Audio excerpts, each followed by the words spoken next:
सर्वांना माझा नम्र दंडवत प्रणाम। आज आपण एका अत्यंत सूक्ष्म परंतु अत्यंत परिणामकारक अशा विषयावर चिंतन करणार आहोत। दररोज परमेश्वराचे नामस्मरण केले तर शरीरावर नेमका काय परिणाम होतो? हा विषय केवळ श्रद्धेपुरता मर्यादित नाही, हा विषय अनुभवाचा आहे आणि अनुभवातून सिद्ध होणाऱ्या सत्याचा आहे। या संदर्भात मार्गदर्शन करणारे महान तत्वज्ञ आणि आध्यात्मिक मार्गदर्शक म्हणजे प्रभू श्री चक्रधर स्वामी महानुभाव परंपरेतील तत्वज्ञानानुसार नामस्मरण ही केवळ एक धार्मिक क्रिया नसून ती शरीर, मन आणि चेतना यांना एकत्रित संतुलित करणारी एक सखोल प्रक्रिया आहे। नाम म्हणजे केवळ उच्चारलेला शब्द नाही, तो एक सजीव चेतनात्मक स्पंदन आहे। प्रत्येक नाम उच्चारताना शरीरात सूक्ष्म स्तरावर कंपन निर्माण होते। ही स्पंदने केवळ श्रवणेंद्रियापुरती मर्यादित राहत नाहीत, तर ती संपूर्ण शरीर व्यवस्थेत प्रसारित होतात। याच कारणामुळे नामस्मरणाचा प्रभाव केवळ मानसिक राहत नाही, तर तो शारीरिक पातळीवरही स्पष्टपणे जाणवतो। मानवी शरीर आणि मन यांचा संबंध अतिशय घनिष्ठ आहे। मानसिक स्थितीचा थेट परिणाम शारीरिक कार्यप्रणालीवर होत असतो। तणावग्रस्त मनामुळे हृदयाचे ठोके वाढतात, रक्तदाब वाढतो, स्नायूंमध्ये ताण निर्माण होतो। परंतु नामस्मरणामुळे मन क्रमशः शांत होत जाते आणि या शांततेचा परिणाम शरीराच्या प्रत्येक प्रणालीवर सकारात्मकरित्या दिसून येतो। नामस्मरण करताना श्वासाची गती आपोआप मंद आणि नियमित होते। ही नियंत्रित श्वसन प्रक्रिया शरीरासाठी अत्यंत लाभदायक ठरते। फुफ्फुसांमध्ये ऑक्सिजनचे प्रमाण वाढते, रक्तातील ऑक्सिजनचे वहन सुधारते, शरीरातील पेशींना आवश्यक ऊर्जा अधिक प्रमाणात मिळते। यामुळे संपूर्ण शरीर अधिक स्थिर आणि संतुलित अवस्थेत येते। मानवी मेंदू सतत विचार प्रक्रियेत गुंतलेला असतो। ही सततची क्रियाशीलता मानसिक थकवा निर्माण करते। नामस्मरण करताना विचारांची संख्या कमी होते आणि मेंदूची क्रिया अल्फा वेव्ह अवस्थेकडे झुकते, जी शांतता आणि स्थैर्याशी संबंधित असते। वैज्ञानिक संशोधनानुसार ध्यान आणि जपामुळे मेंदूची कार्यक्षमता संतुलित होते आणि मानसिक ताण कमी होतो।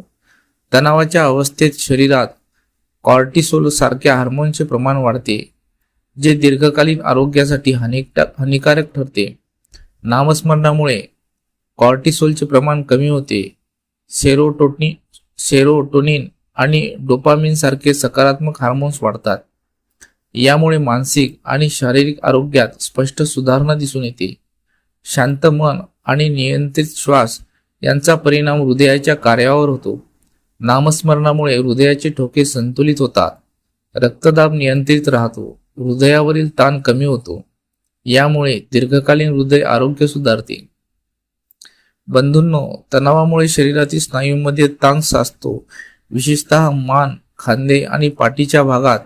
नामस्मरण करताना शरीर रिलॅक्स अवस्थेत जातं, ज्यामुळे स्नायूंमधील ताण कमी होतो आणि शरीर हलकं वाटू लागतं। बंधूंनो, मानसिक स्थितीचा पचनक्रियेवर थेट परिणाम होत असतो। शांत मनामुळे पचनक्रिया सुरळीत होते, अन्नाचे शोषण अधिक प्रभावी होते, पचनाशी संबंधित समस्या कमी होतात।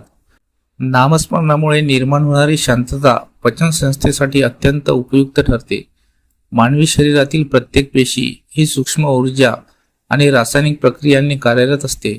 तणावग्रस्त अवस्थेत पेशींवर नकारात्मक परिणाम होतो, परंतु नामस्मरणामुळे निर्माण होणारी सकारात्मक ऊर्जा पेशींच्या कार्यक्षमतेत सुधारणा घडवते, ज्यामुळे संपूर्ण शरीर अधिक निरोगी राहते। बंधूंनो, मनातील अस्थिरता ही झोपेच्या समस्येचे मुख्य कारण आहे। नामस्मरणामुळे मन शांत होतं आणि विचारांची गती मंदावते, ज्यामुळे झोप लवकर लागते, झोप अधिक गाढ होते, शरीर पूर्ण विश्रांती घेतं। शरीराची रोगप्रतिकार शक्ती ही मानसिक स्थितीवर अवलंबून असते। शांत, संतुलित मनामुळे शरीराची प्रतिकार शक्ती वाढते। नामस्मरणामुळे निर्माण होणारी सकारात्मक मानसिक अवस्था शरीराला विविध आजारांपासून संरक्षण देते। बंधूंनो, नामस्मरण ही ऊर्जा संतुलित करण्याची प्रक्रिया आहे। मन स्थिर झाल्यावर शरीरातील ऊर्जा योग्य दिशेने प्रवाहित होते, ज्यामुळे थकवा कमी होतो, कार्यक्षमता वाढते, शरीरात हलकेपणा जाणवतो। दररोज परमेश्वराचे नामस्मरण ही केवळ आध्यात्मिक साधना नसून ती एक वैज्ञानिक आणि अनुभवसिद्ध प्रक्रिया आहे. ती शरीराच्या प्रत्येक प्रणालीवर सकारात्मक परिणाम घडवते. श्वसन सुधारते, मेंदू शांत होतो, हार्मोन्स संतुलित होतात, हृदय निरोगी राहते, पचन सुधारते, झोप चांगली लागते, प्रतिकार शक्ती वाढते. बंधूंनो, नामस्मरण ही सवय नसून ती एक जीवन पद्धती आहे. ती अंगीकारल्यावर शरीर, मन आणि चेतना यामध्ये एक अद्भुत समन्वय निर्माण होतो आणि हाच समन्वय म्हणजेच खऱ्या आरोग्याची आणि शांततेची गुरुकिल्ली आहे. तर तुम्हाला हा व्हिडिओ कसा वाटला? आपल्या प्रतिक्रिया नक्की कमेंटमध्ये कळवा आणि व्हिडिओ आवडला असल्यास इतरांनाही शेअर करा आणि अशाच नवनवीन व्हिडिओसाठी आपल्या चॅनलला सबस्क्राईब करायला विसरू नका. तर पुन्हा भेटूया पुढील व्हिडिओमध्ये. जय श्री चक्रधर स्वामी. दंडवत प्रणाम.